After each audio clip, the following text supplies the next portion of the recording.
Hello CTM students and anybody else that might be watching. Welcome to lesson 9.4 where we'll be talking about volume of solids, geometric solids.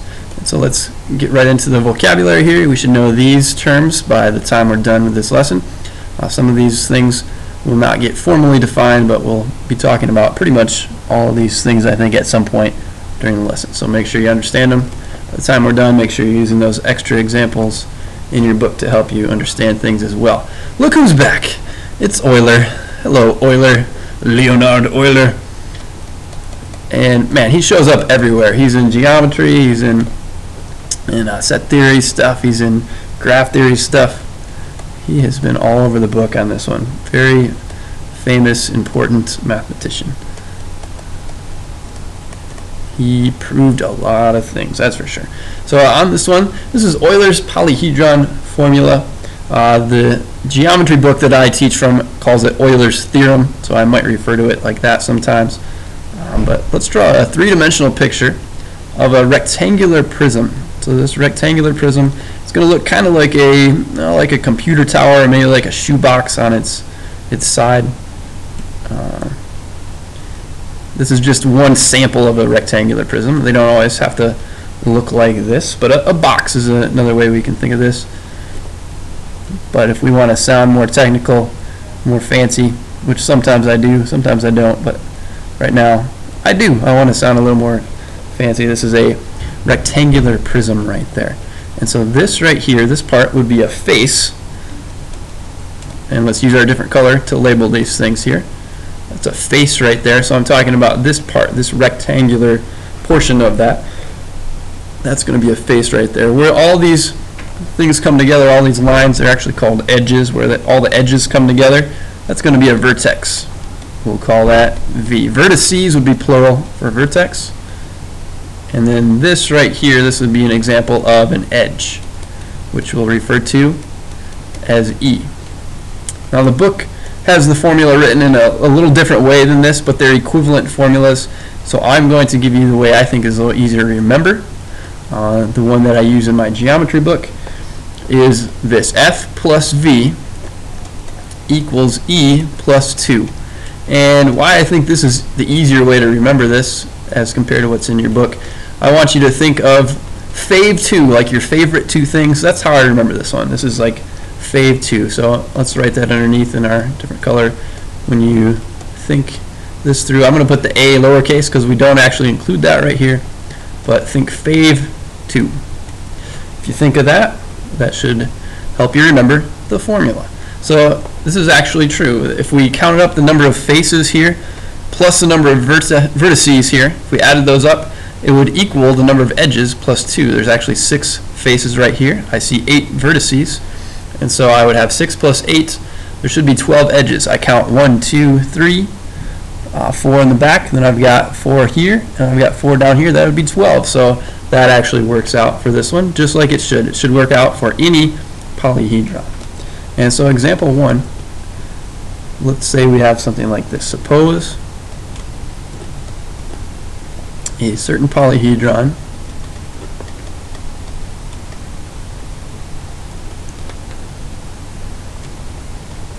has 90 edges. Ooh, that's a lot of edges. And 32 faces. 90 edges, 32 faces. I personally don't want to draw a polyhedron that has 90 edges and 32 faces. So we're going to use the formula to figure out, find the number of vertices in the polyhedron. Vertices on this polyhedron. So I haven't really defined polyhedron yet. Let's do that rather informally, or at least what's the most important thing about it is, for a polyhedron, for something to be a polyhedron, this has to be true. Let's put this in a different color, that all the faces must be polygons. All the faces are polygons. And polygons, we talked about what polygons are in the previous lesson. We talked about how they can't have curved parts. They all have to meet up at the endpoints, no overlapping parts, things of that nature. And so what's the solution to this? How can we figure this out? Use the equation. F plus V equals E plus 2. Plug in the numbers that you know and and then solve for the one that you don't. We don't know vertices, but we know faces is 32. I'm going to plug that in. And I know edges is 90. I'm going to plug that in. Don't go anywhere. That's just the bell in the video here. So 32 plus V would equal 92. And you can subtract 32. Let's show that. The steps in a different color. We'd subtract 32 and we'd get this to cancel. We'd have V equals 60. So you have 60 vertices in something like that. Could you actually draw a shape like that, or is there something that looks like that? There is, and it's actually a well-known object. A soccer ball. If you think of a soccer ball, these are the edges. You've got all these polygons coming together. Some are pentagons, some are hexagons, but this actually has 90 edges, 32 faces, and 60 vertices. And there's actually a part of chemistry, a branch of chemistry, where you talk about shapes that look like these are molecules that come together in exactly this way. So this kind of shape, it's actually called a Buckminster fullerene. That is the fancy name. Sometimes they're just called fullerenes, but Buckminster fullerene is the technical name for a shape that looks like that. So if you really want to impress somebody, you can just tell them, yeah, I was checking out some Buckminster fullerenes the other day in my CTM class, and yeah, we found out how many edges and vertices and faces that Buckminster fullerenes had.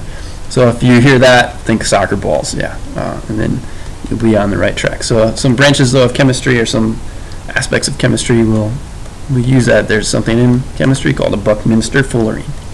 Now for the major part though of this lesson.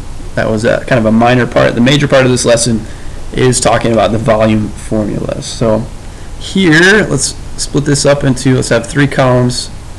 Here, make this middle one the biggest, this one, and this one about the same width. Not too small, but this one, the middle one, definitely the biggest. So we're going to put the type of solid here.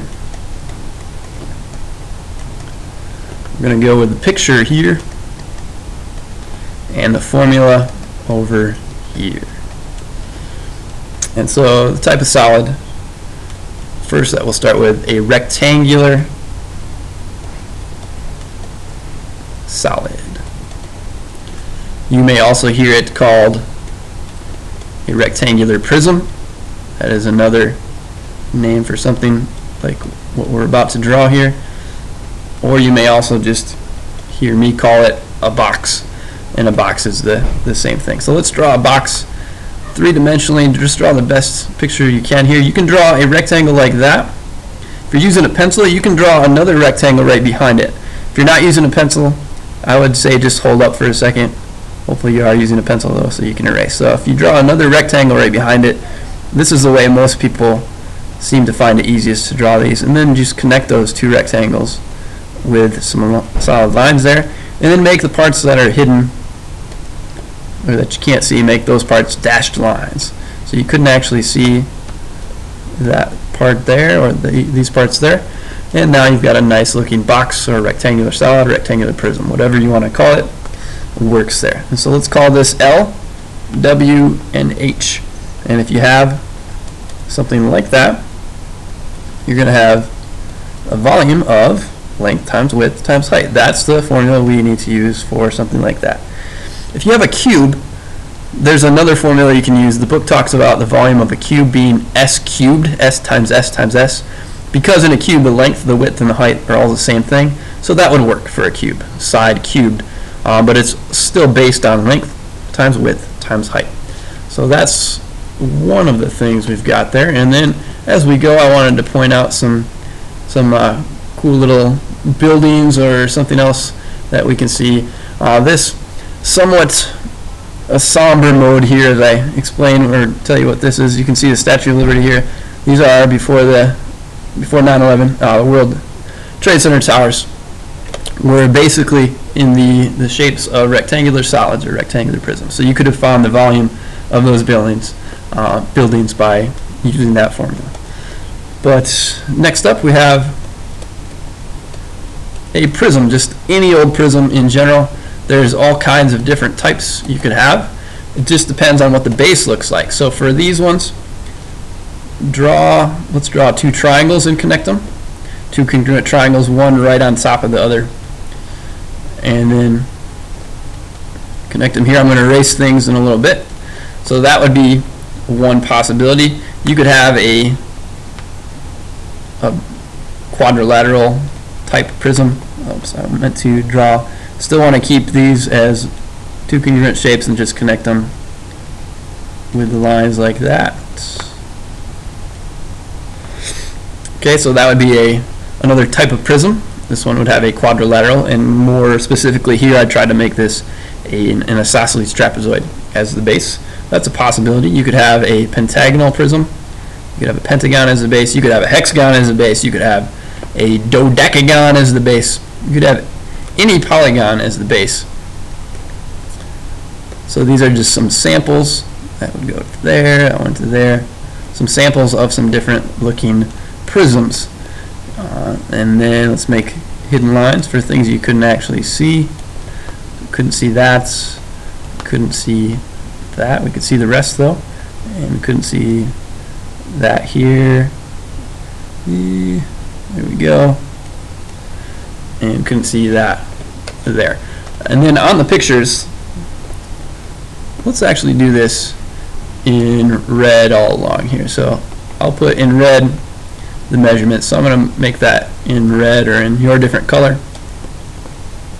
Let's do LWH here. You could say this is the base and the height, or this is the base and the height. The capital B is standing for area of the base and the height. The formula for all three of these and any other prism you can draw, they're all the same. It's this formula. It's the area of the base, which would give you two-dimensionally what that is, and then times the height would fill that in three-dimensionally. So area of the base times the height. That's the formula we use for any old prism. And so let's make a little extra note here though that what this capital B stands for is not just the length of a side, but it's the area of the base. And then let's see what we got here. We've got kind of this cool, I thought it was a cool looking building. You've got almost what you see right here as a building. This is a prism, but it's kind of like, it's kind of hard to tell if it's a triangular prism. I think it's more of a triangular prism. We have this kind of inverted. It looks like an A-frame almost upside down, but that looks like a pretty cool building to me right there. Let's check out a couple more though. There are some other formulas we'll need to know for this lesson. The next one I want to talk about is a cylinder. So a cylinder, you can think of a soup can, you can think of a water bottle, you can think of a barrel. These things are all good examples of cylinders. So you can draw kind of two ellipses right on top of each other and connect them like that, or you can draw the way I just did there. And we still have, let's put a capital B there. This is going to be R for radius and H for height. So the formula, it's still like a prism. You still can find the area of the base and multiply it by the height to fill in the volume. So we can think of it like this, but the better way to consider it, since the base is a circle, we know the area of any circle is pi r squared. So we're going to say that it equals pi r squared h. That's the formula we want to go right to. Yes, this is still the right idea, but the base, this is a circle. So the base, since it is a circle, we can say pi r squared instead of just capital B. So this part I'm going to circle that part right there. These two things go together. If you go back here, there's going to be different formulas that we'd have to use to figure out the area of a triangle, the area of a isosceles trapezoid, the area of a pentagon. We're not going to get into how to find that here with this lesson, but there's something called an apothem, kind of an apothem method. You have to use some trig to figure out the area of regular pentagons, heptagons, etc. We are not getting into that kind of depth here. We're just kind of doing an overview of volume. But next up, next in line, a pyramid. Let's check out the picture though first. What picture did I have? This is the Petronas Towers in Kuala Lumpur, Malaysia.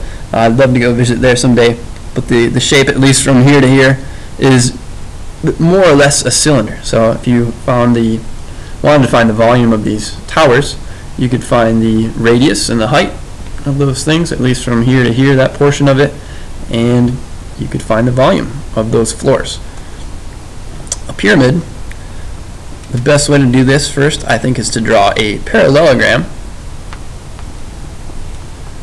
if you're doing a square pyramid at least. So trying to make these lengths approximately the same, but then find the middle of that parallelogram where the diagonals would bisect. It would be what I'm considering the middle. Go straight up from that, and then I want you to connect that vertex to all the vertices of the base. From there, let's erase the things that we couldn't actually see. And then in your different color, I'm going to have you draw a line right here. This isn't actually part of the pyramid, but this is an important thing to know. This is H for the height of the pyramid, straight up and down. That is perpendicular to the base right there. And then this is B, the area of the base. And I want to do a little demonstration for this one. And I'm just going to pull up the webcam here.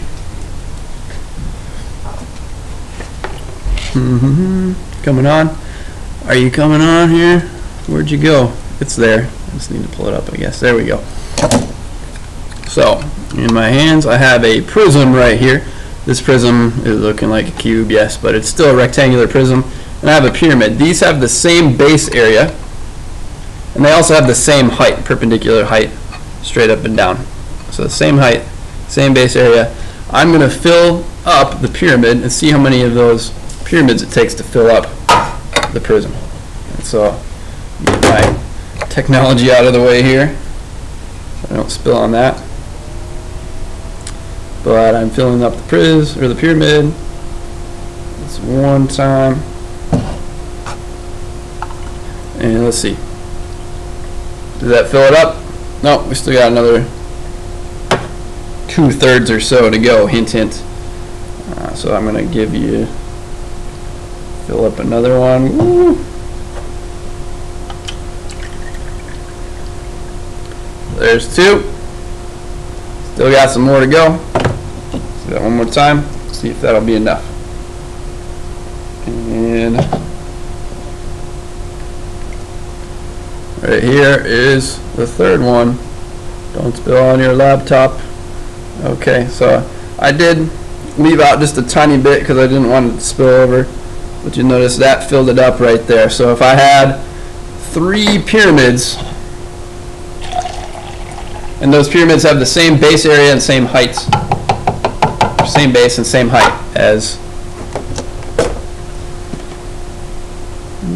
same base, same height as the prism, it takes 3 of those to fill it up. So we would have a volume of 1/3 times the base times the height. That's where that comes from. At least a demonstration as to why this is the correct formula. So the formula for the volume of a pyramid, volume is 1/3 area of the base times the height. That's what we'll use there. And so a cool example of a pyramid, maybe one you're not quite as used to seeing, decided to venture away from Egypt, and I think it's pronounced the Louvre. The Louvre, I can't say, I don't know my French very well, but it's in France. I believe it's in Paris. A very famous museum. Just the top of it, but underneath, underground, that's where most of the museum is. The Mona Lisa, I believe, is there, and some other very famous paintings, art museum right there. But let's talk about 2 more. We've got 2 more here. Next one I want to talk about is a cone. If you do the same thing with a cone and a cylinder as you did with a pyramid and a prism, you'll find out that exactly the same idea works. It's 1/3 times the area of the base times the height, but we'll use 1/3 pi r squared h instead of 1/3 bh in this case. So the volume, I'll just do that while it's on my mind here, is 1/3 bh, but that becomes, because the base is going to be a circle, 1/3 pi r squared h. And so let's circle that. That's the big one to remember here. But right here and right here, because the base is a circle, that's why the second formula works and why it's the better one to remember. So a cone, what's a cone look like? You can just go straight down like that, or at an angle like that. Connect those with kind of a half ellipse, and then the other half ellipse goes up there. And we would have, let's draw this other stuff in red. We would have the height right here and the radius right here. You'll notice as we're going through this, maybe you remember from geometry, if you took geometry, something called surface area. We are not dealing with surface area here. That's another lesson that's we won't be covering, at least in this chapter. But if you want to learn some stuff about surface area, plenty of geometry books out there, you can check that out. We are not hitting surface area though, at least in this lesson. And then finally a sphere. You can just draw a big circle and then draw an ellipse in the middle of that. That is a two-dimensional way to represent the three-dimensional sphere. Not bad, I like that. That's a good freehand ellipse right there. And that would be the radius. The formula for this one I don't have a real intuitive way to think of this. You can kind of think about pyramids jutting out of the center, and it's sort of based on that. But the first time I saw this theorem proven and actually understood it was when I was taking calculus. And so it kind of takes some more advanced mathematics to prove that this one is what it is. But 4/3 pi r cubed. Remember, volume's always going to be in units cubed. So we should always be multiplying three different things together, like radius times radius times radius here. You've got 2 radii times the height here. That's 3 things getting multiplied together. The area of the base would be a length times width or whatever, times the height would give you 3 things, and so on. So 3 things getting multiplied together. Got a couple of different things here. Oh, haha, ice cream cone. That's not the cone we're talking about, but it is kind of in that shape. But that's going with a cone. And here's another cool example of a cone. Kind of a stepped cone, but a cone nonetheless. I would love to go visit that building. And then probably, well, one of the most famous spherical buildings I can think of is Epcot Center over in Disney World there in Florida. Pretty cool place. I think there's a ride. I think that's where it is. I think there's a ride that goes inside. I know I rode it, but I was kind of young. There's a ride inside the Epcot Center building. And I want to make a quick note here. We verbally said it, but let's write it down, that we will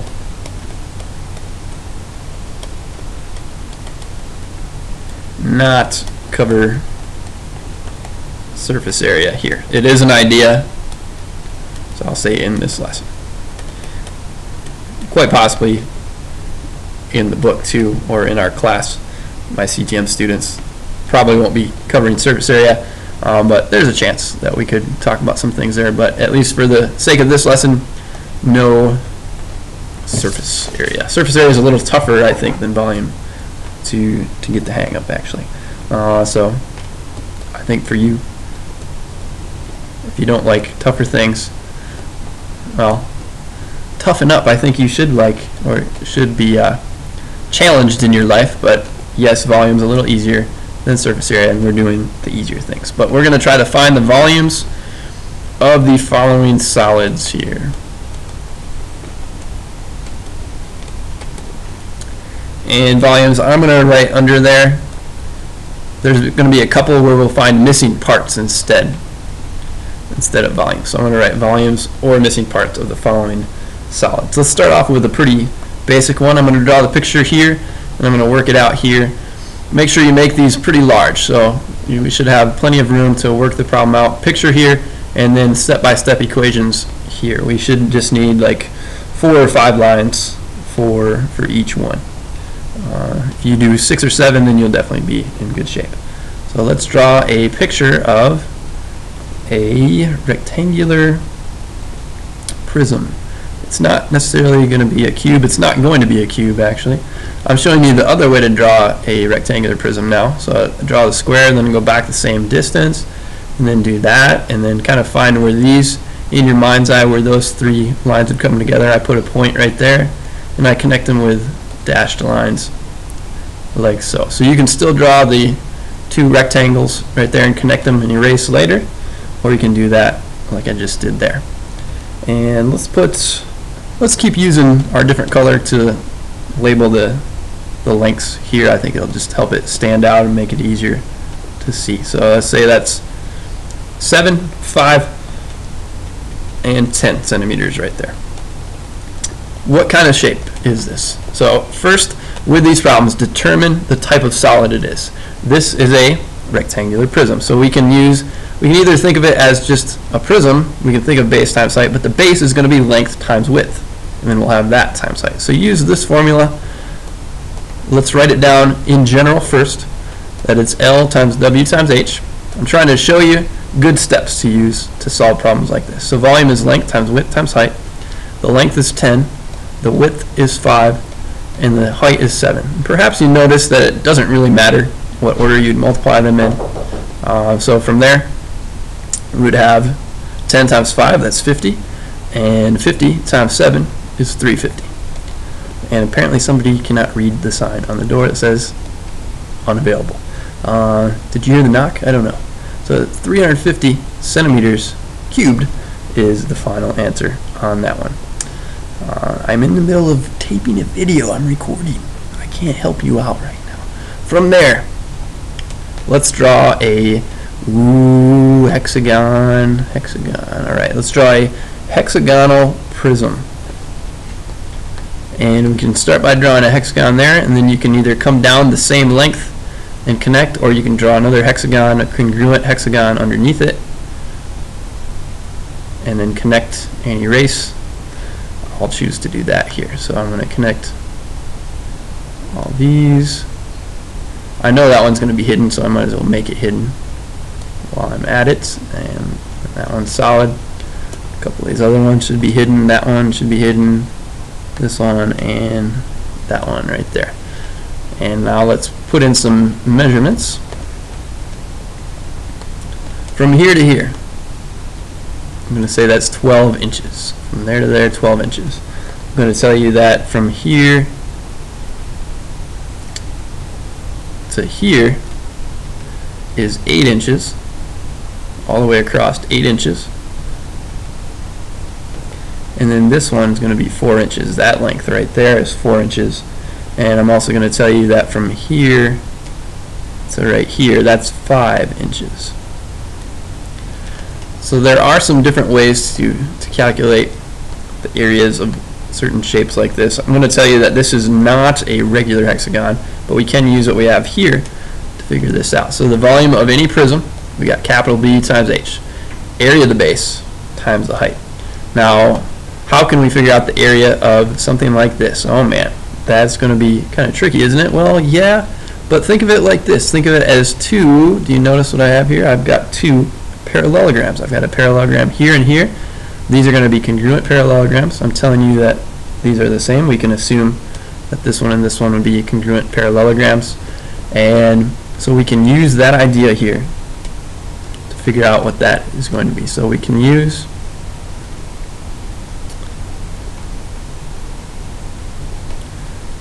two parallelograms here, I'll just say.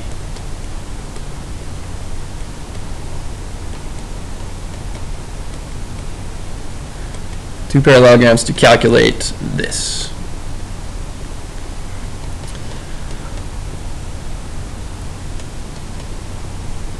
And so if we change the formula with that in mind, we can think about there's two of them, so it's 2 times the area of a parallelogram was 1/2 B1 plus B2, the average of the bases, in other words, times the height. Now this height, I'm going to put an H1 right here because we're going to have two different heights. We have the height of the actual prism and the height of the parallelogram. So let's label these things. Yes, there'll be another height after this. We'll call it H2 in this case because these are two different values. This one is the parallelogram height. Let's label that. This is parallelogram height.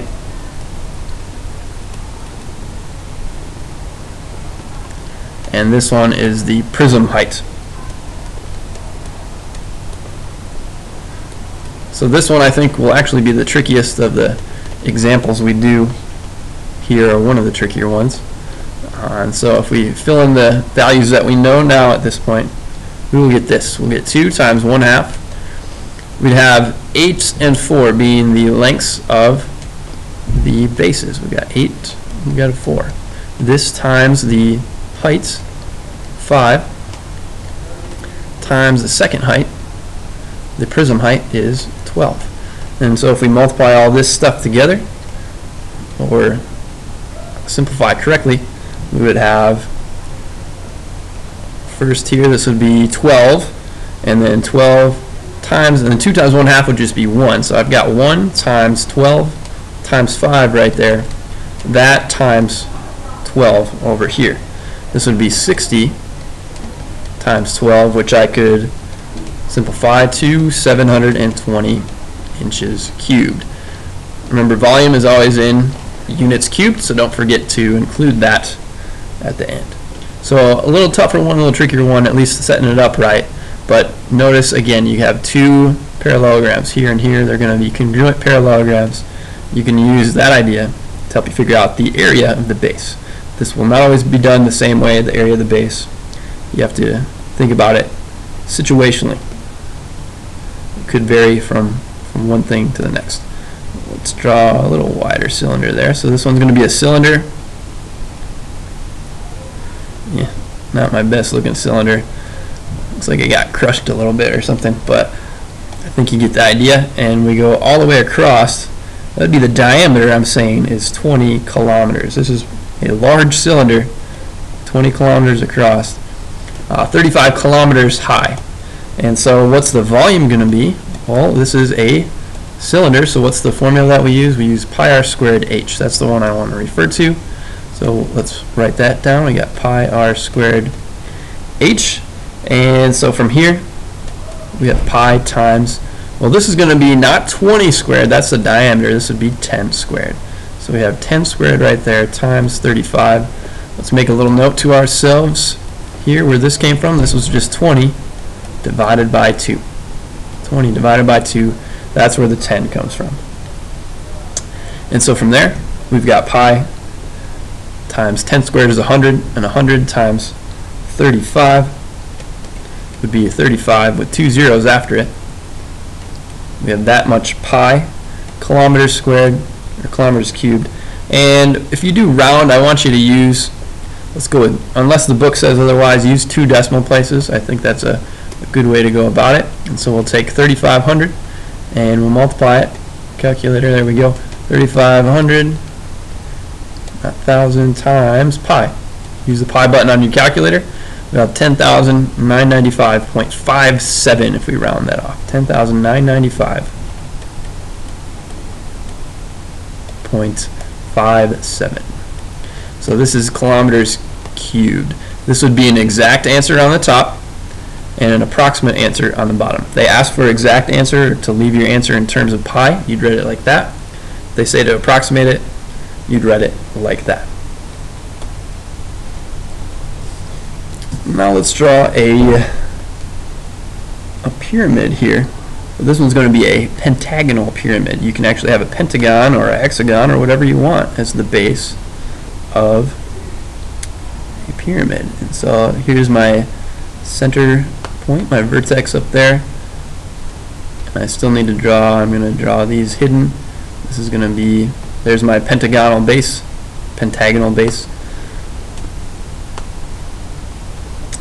And this time I'm going to tell you that this is true to start, that you are given the, that's a V, that's an I right there, you are given the volume.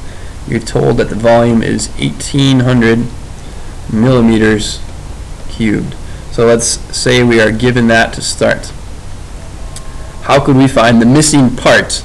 Over here is going to be the area of the base. I'm going to also tell you that the height, so straight up and down height right here, is 18 millimeters. I'm going to tell you that that's true to start. So from here, let's work it out. We know the area of a, not the area, the volume of a pyramid is supposed to be 1/3 base, area of the base times the height. So you have right there. To start, you got 1/3 times, I'm going to say we don't know what the area of the base is. That's what we're going to try to figure out. But we do know the volume is 1,800, and we do know, we use parentheses to plug stuff in, we do know the height is 18. So from here, We've got 18 times 1/3. That's the same as 18 divided by 3, which would be 6. So I have 6 times the area of the base equals 1800. Different color, divide by 6. That will get me what I need. I got the area of the base right there. Would be, from there, we'd have 300 millimeters. This is an area now of the base. This would be millimeters squared. So they may ask you for missing parts. That's what we would do here. Now, I didn't tell you, based on that, we couldn't actually figure out what the length of each side length is unless we're told it's a regular polygon, but then that takes a lot more work. That would take some trigonometry. We're not getting into that here. Let's do a couple more of this type. And so let's go with a cone. I'm not going to answer that right now. I am in the middle of something. Voicemail. Yes, hello, this is Mr. Wagner. I'm not answering the phone right now. Please leave a message after the tone. So let's say that's 6 yards right there, and this is going to be my height. And I'm going to say that that's missing this time. So I'm going to do another one like we just did, where you're given the volume and you have to find a missing measurement. So I'm going to say that the volume is 240 pi yards cubed. That is V right there. That's the volume. And so what's the formula? We have that 1/3 base times height idea again. We can fill up a cylinder with 3 cones, so 1/3 pi r squared, in other words, times h. Plug in what you know. You've got 240 pi. Don't forget the pi there. Common mistake. People leave the pi out, but it's right there. So in the formula, you have 1/3 pi times the radius is going to be, I'm going to say that's, is that still going to work? Let's see. I wrote down the wrong thing on my notes originally. I wanted to say something else. Nope, that's what I want to call it. I do want to call it 6. So this is 6 squared times the heights I do not know. And so here we have 240 pi would equal, this would be 36 times 1/3 would be the same as 36 divided by 3. And so that will leave me with 12 pi. So I have 12 pi times the height. From here to get h by itself, it's an algebra problem at this point. We have this divided by 12 pi, which would get the 12 pi's to cancel. And here the pi's would cancel. So you just have 240 divided by 12. Pretty handy that I gave you pi in the formula. Otherwise, it would have been a little more tedious. So 240 divided by 12. 24 divided by 12 would be 2. So we just add a 0 to that, and we have our answer. This is 20 equals h. This would be 20 yards for the height. And then finally with this one, we've got a sphere. Let's practice one with a sphere. The volume here is going to be, for a sphere, go back to your formulas here. We got 4/3 pi r cubed for that one. So 4/3 pi r cubed. Start with that. Start by writing down the formula in general. I didn't give you the radius yet. I meant to do that. It's going to be 13 hectometers. We haven't done hectometers in a while, so I'm going to put HM, 13 hectometers. And so from there, plug it in.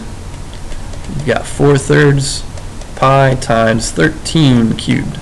13 cubed is 2,119 or 97. 2,197. And if we take this, we can think of that. Let's write this in red or in your color. Think of that as over 1. Multiply this times this on the top, this times this on the bottom, and we'd have 8,788 on the top, over 3 on the bottom. Write your fractions straight up and down so that I don't think that the pi goes with the 3 part here. So this and then pi kind of right in the center of the fraction. That is one valid answer. We could say that hectometers cubed. You're probably not going to have somebody having a discussion with somebody else, maybe an engineer to an engineer, an architect to an engineer, say, yeah, it's 8,788 pi divided by 3 hectometers cubed. That's the volume. They're probably going to round this off or give you a decimal value. So this would be, as an exact decimal, still left in terms of pi. You could put this and this into a calculator. You get this over or not over, but 2929.3 repeating. We have that much pi hectometers cubed. So that's kind of an acceptable answer, maybe a little bit better, but I think in this case, probably the best way to do this would be to type this into a calculator directly.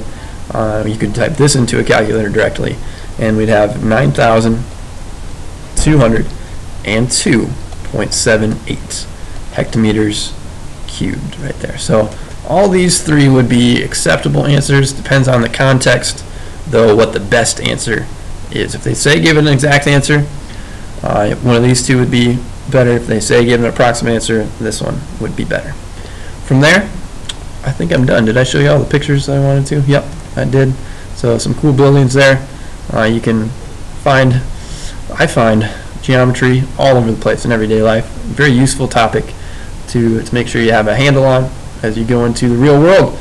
And Buckminster Fullerenes, that's one word. Impress your friends, impress your parents, impress your colleagues, and tell them you were working on a problem involving a Buckminster Fullerene today.